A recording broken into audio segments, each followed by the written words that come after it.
Six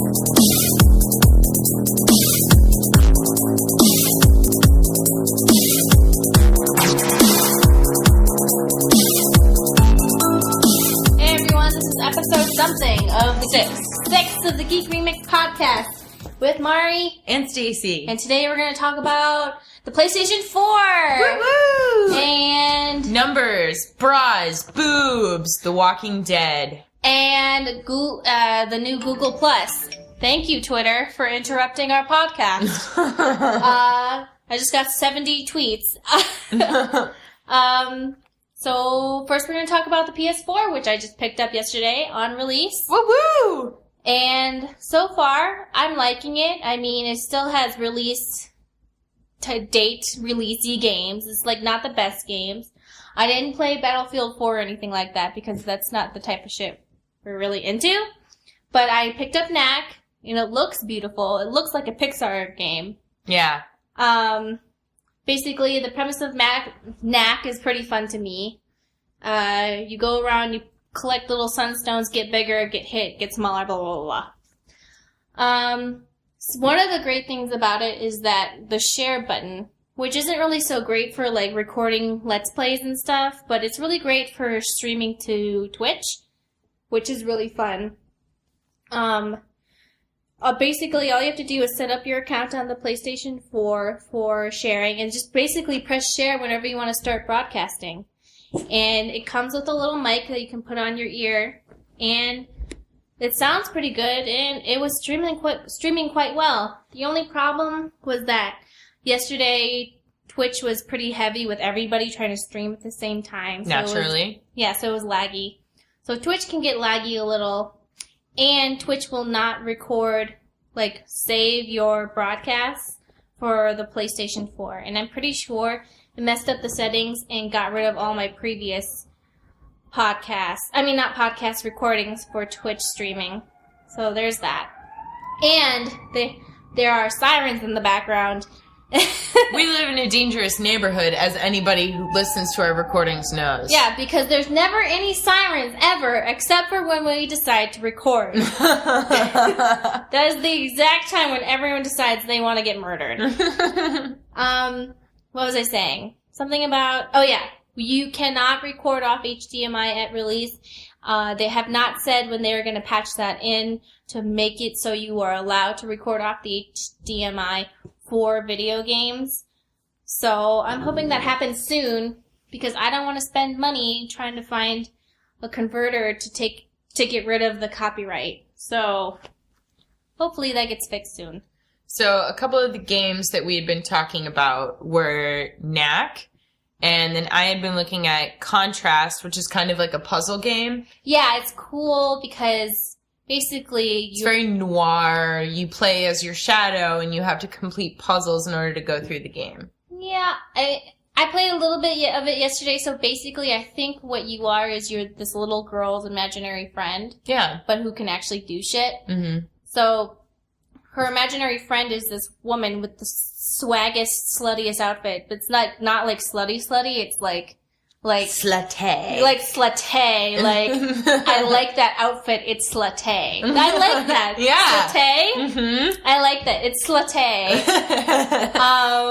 But basically, you can walk around in the environment and then walk up to the wall and then press a button and then you can go on the shadows and use the shadows as a way to get to different parts. It's pretty cool. Mm-hmm. And the only person you can see in this world is the little girl who's your friend, and then everyone else, you just see their shadows.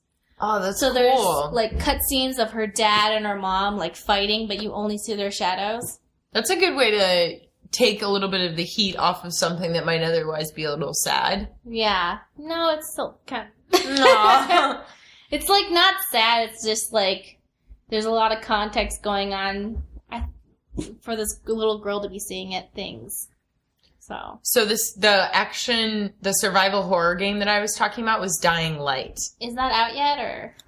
It's coming out in the first quarter of 2014. So that's the first quarter. It's months, like, January through March. Hopefully that'll be fun. And it's an open world dystopian future. Everybody is dead and you're trying to kill other people so that you can survive. Looks a little scary, so I don't know if we'll actually end up playing it. We'll play it and then I'll have to edit out all of Stacy's screaming. I'm a little jumpy when it comes to games. I got really excited by the prospect of Dragon Age 3. However, Dragon Age 2 was so fucking disappointing. No. This is what happened. I played through the entirety of Dragon Age 1, and Stacy was like, "Whoa, what are you going to do now? You're going to fight that dragon? Oh, like, this game is awesome! Holy shit! Holy shit, we're a princess! Fuck yeah! Like, we just married that asshole, yeah!" And then I turned on Dragon Age 2 and I was like, it just came out. Like, it's gonna be great. Turned it on, I was like, oh wow, the graphics looks pretty good. And Stacy goes, this doesn't look as good. And I was like, what are you talking about? It looks great. No, it's great. And you're like, and Stacy was like, no, there's not as many talking options. And it just doesn't look the same and it's not as interesting. But I tried to hold back because Mario was really excited. Yeah. And I was like, no, it's great. It's fine. It's fine. And then a few hours later, I was like, it's not fine. It's horrible. It's such a disappointment. It's like a redheaded stepchild. Oh, God. I apologize immediately to all the redheaded stepchildren out there. Because, first of all, if you have red hair, you've got it going on. Yeah. It's like a unicorn. A really sexy unicorn. Yeah. So, you know what? Maybe you're Cinderella. Mm-hmm. So, or Brave. Merida from Brave. Oh, God, that was a good movie. Yeah. So you're Cinderella you're Cinderella with a bow and arrow. What was I going to say? Oh, yeah, but later on, if you stick with the psychotic romances, it kind of makes it worth it, because I don't know about the women. Well, okay, the women in there are pretty psychotic, too. Like, Meryl's crazy. But, like, the romances are like, Fenris, what are you doing? And I can't stop thinking about you. And you're like, you're in my room. I'm going to come to your room in your sleep. Yeah, no, and then, like... And if you leave the door open, that is consent. Yeah, it was the weirdest shit. No, what's his name? The guy who's like magically bipolar. He's like got magic bipolarism. And it's like really like sad, but at the same time he like grabs you and like moans as he's kissing you, and then he's like, I'm really messed up and crazy, but if I come to your house tonight and the door's unlocked, that means you wanna fuck. And I was like, oh, door's gonna be locked. Thank you. I'll go with the crazy elf thing. So anyways, Dragon Age 3 isn't coming out until pretty late in the year for 2014. So I am optimistic but a little wary that it would not live up to the hype of Dragon Age 1. Yeah. But I still want to check it out and see if it's something that's worth playing down the line. Well, Dragon Age 3 has definitely had a lot more development time, because Dragon Age 2 was actually made in a year. Oh, Isn't no that wonder. the most, like, vomitorium thing you've ever heard? That's a horrible timeline for a game like that. Yeah, I can't believe, like, you know why? Because EA is, like, a butthead. They're like, let's squeeze as much money out of this franchise as we can. Yeah, and then take Bioware out in the back and shoot it like a dog. Like, that's pretty much what's happening. What was I gonna say? Oh, yeah, hopefully Dragon Age 3 is going to be better. I mean, it's come to a point where I see a game from Bioware and I'm like, I want to be excited, but at the same time, it's like getting back with an X. Yeah. It's like, you're like you are guarded, and you're like, I don't want to. I'm not so sure, because it was good at one point, but there was a reason that we broke up. Yeah, it's like that. It's like, I don't know if I can trust you with being vulnerable again. So, yeah, a lot of things to look forward to. And today we'll be playing Knack, so that should be fun. Oh, yeah, and we're going to be doing a little Let's Play of Mass Effect 3. Yeah, because... But I'm going to make it not awful. 98% of that game is my favorite game. Yeah. And then Stacy remembers the day she came home, saw me crying on the couch. Oh, God, it was so sad. I came home from work, and Maria's like, you don't understand. Stacy thought I was overreacting. Yeah. And then I was like, no, look at it. I didn't think that they could make an ending that poor. That's all. This is like, you saw it and you were like, what? Yeah. And I just thought, wait, that's really it? That's it? That's the conclusion. This is before the extended cut. So if anybody out there saw only the extended cut, imagine if, like, that didn't make any sense. Like, can you imagine going through it and you're like, what? Like, I've spent 120 hours on this game for what? To be told that I have to kill half of the people that I care about? And then it was like, and then they crashed on a planet. The end. What?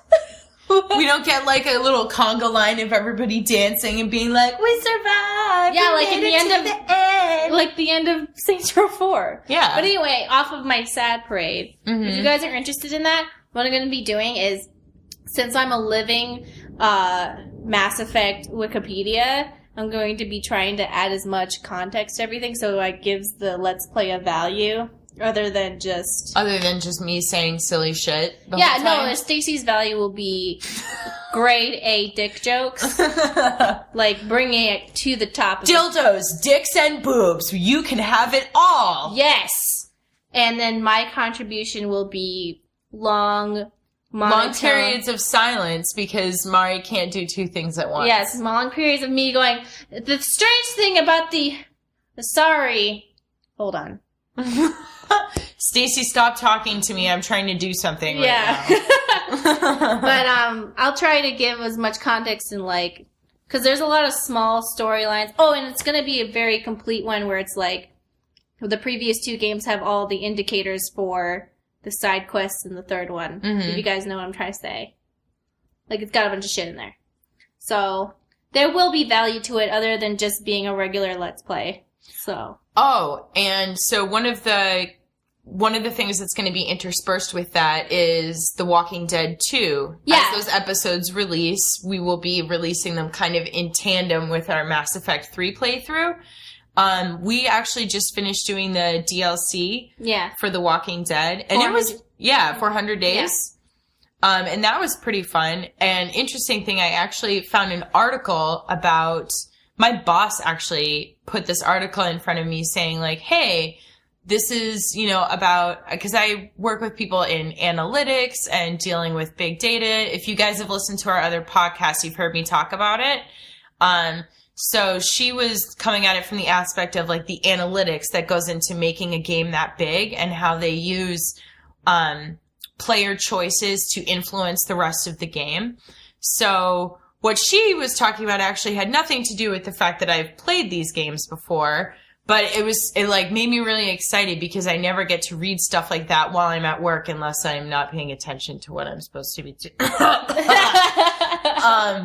But the article that I read was basically talking about how Telltale Games uses when you make choices in the game, at the very end of the game, they give you a run through of what other players decided to do in different choice situations, like moral decisions, as you call them. And it gives you a rundown of like what everybody else decided to do. And what Telltale tries to do is make the choices so that you don't end up with everybody deciding to do one thing and not another thing. They try and keep it like 50-50. So remember when I was saying at the end of 400 days, like, wow, everything's split 50-50, like there must be something wrong with it. That's actually what they try to do. They try to make it so that... Well, it wasn't going to be that perfect. I looked up the stats later, but it was because our Xbox wasn't connected to the internet. Okay, but so never... It doesn't matter. Regardless, okay. The stats still are pretty much very close to 50-50. Yeah, like somewhere between 40-60 or something like that. Yeah, it was like that, yeah. And so they will actually use player choices. If everybody decides to kill one character instead of another, they will actually change later choices in the later episodes so that the decision becomes more morally ambiguous and people, start spreading out between the two decisions. Or you can just use conflict resolution bullets. Conflict resolution bullets. Yes. You know what? We're talking to you, iHeartPie. Yes, we are. One of the interesting things was I remember when Season 1, Episode 1 came out, most people chose to save the woman with a gun as opposed to the guy with the ability to use tech, which is dumb. Which is dumb. And then there were several reasons for mostly everyone choosing the woman, which is because, it's a bunch of guys and they were like, let me get those boobies. Yeah. But also, maybe there's a sex scene later. Yeah. In a Walking Dead game. Shut up. But, also, I chose her, and I'm sure a lot of other people chose her just for the fact that she knew how to shoot a gun. Yeah. And then I was like, the guy was like, I was part of the AV club. I was like, okay, when is that going to come in handy? Because there's no power, you idiot. You're dead. Mm-hmm. Yeah. Chose the woman who could shoot things. So, and then they killed her anyway. So, I was like, fuck you. Mm-hmm.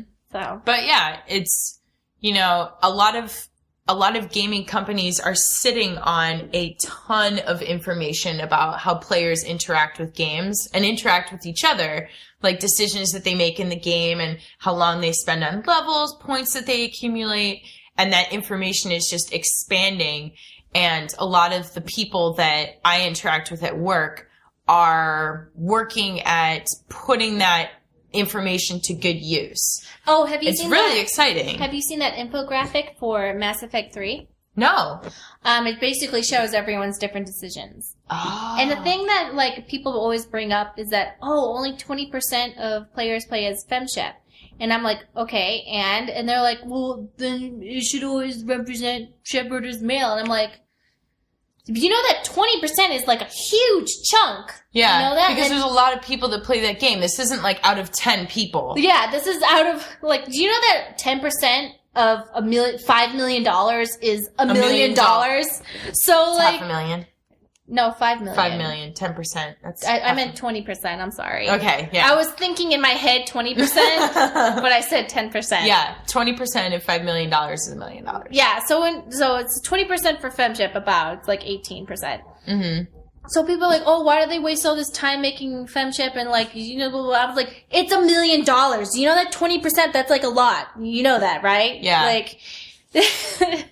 Exactly. And you know that the most diehard fans are femship players, and they make all the fan art and be like, and they tell their friends dude, you can fucking alien this game. They're like, you can fucking alien? I'm getting it. I'm getting that game. You can fuck aliens? And so that's basically how it goes. There's value other than just having people who play it, Well, and also, if you cut down choices in a game, you can make a lot of people upset because usually the people who are in the minority are your advocates for that game. Another interesting thing that people brought up that I never really realized until someone brought it up. What?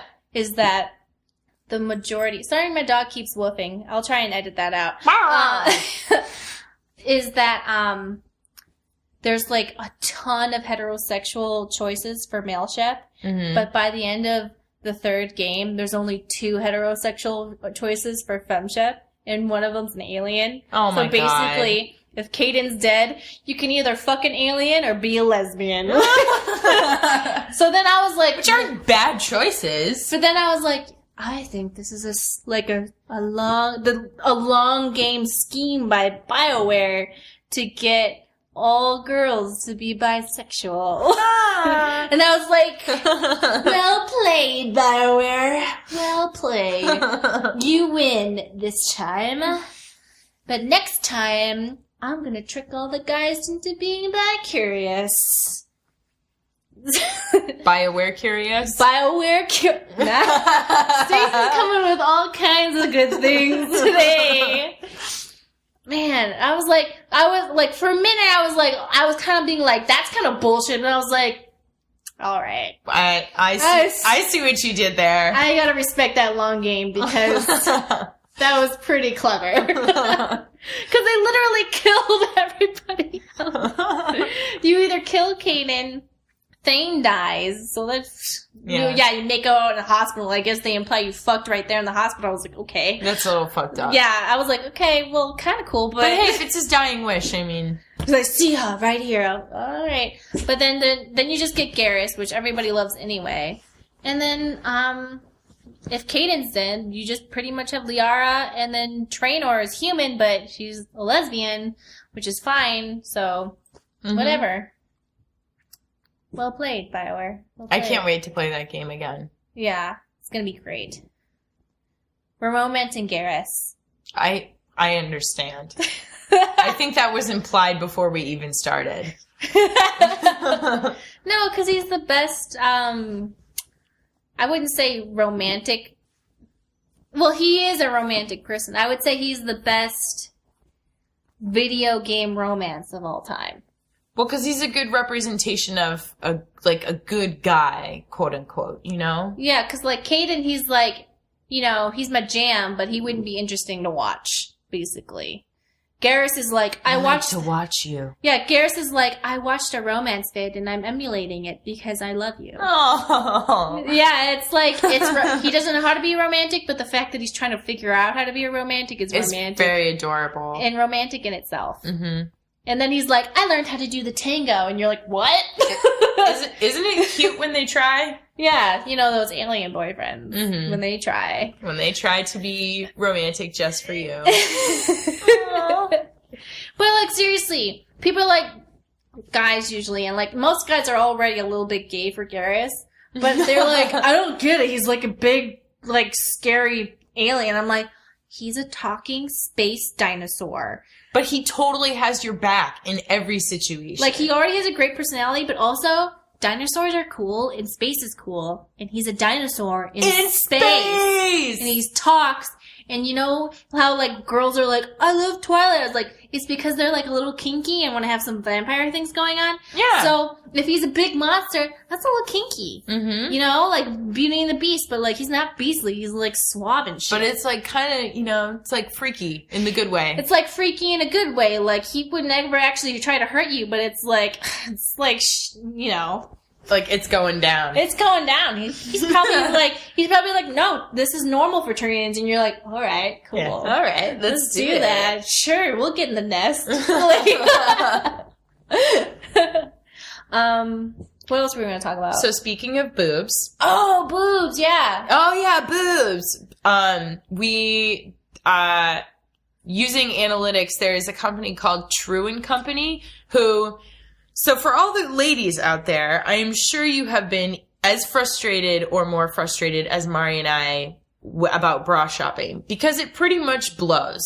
Because the way that it operates right now is they take two measurements, one of your rib cage and one of your boobs, and then that's your bra size. Well, no, you walk in the store and the lady's like, hey, can I sexually assault you? And then she just grabs your boobs a bit, and then she's like, here's your size. Like, and it never fits. And you try on like a million bras, and then you leave crying because nothing fits and you think it's about you. Yeah, but so it's not.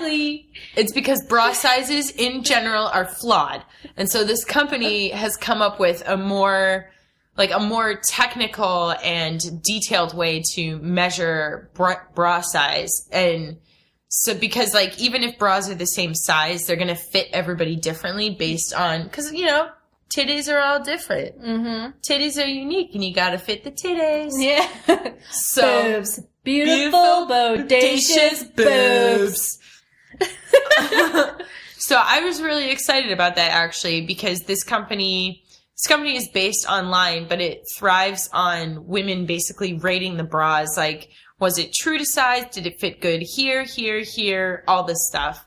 And that creates a lot of information. So using analytics, they can, you know, get a detailed fit, and the website can also start to figure out like what your personal taste is and suggest things that would be relevant to you. So like if you were to go on the site after trying some on, it can tell you like, listen, don't waste your time with these other ones that you think are pretty because they're going to look and feel like shit. Mm-hmm. Get this one over here and it will make you feel like a sex goddess.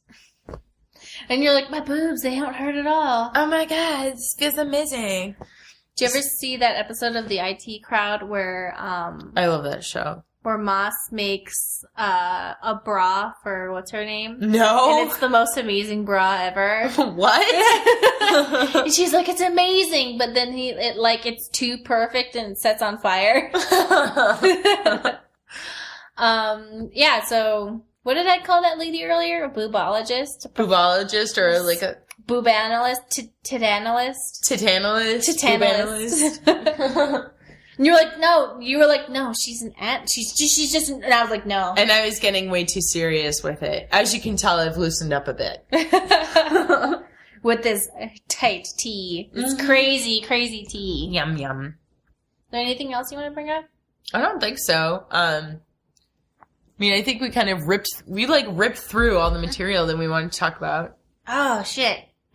We were talking really fast. Yeah.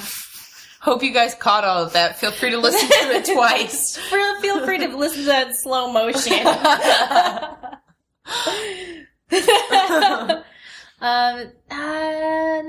Nothing else. Oh, I'm really curious to hear what games you guys are looking forward to. If you're getting a PS4, what you're looking forward to in 2014. Or even if you're getting an Xbox One. Yeah. Because, over the course of next year, there's going to be a lot of games released, and sometimes it can be hard to find, the diamond in the rough, one that doesn't look like it's going to be that great, but you've heard a lot about it or something like that. Oh, earlier today, when we were getting our groceries, we felt so cool telling that talking to the checkout guy who was like, I've never heard of Saints Row 4, and it was like, oh yeah? Yeah.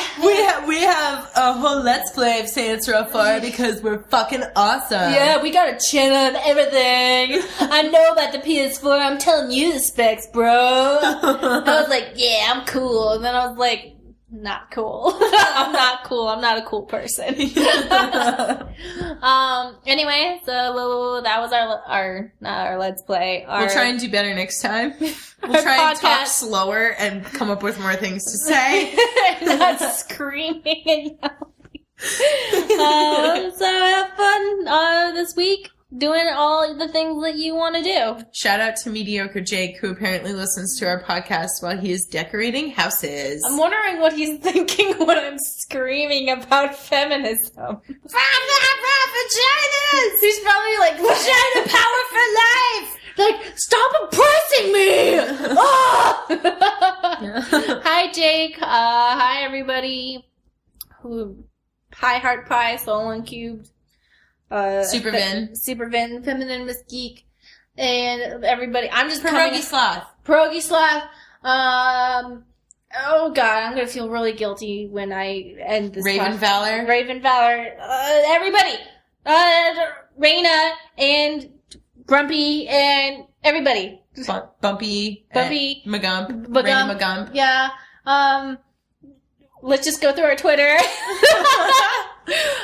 Thanks everybody. Right. Have a great week. This was Geek Remix Podcast. I'm Mari.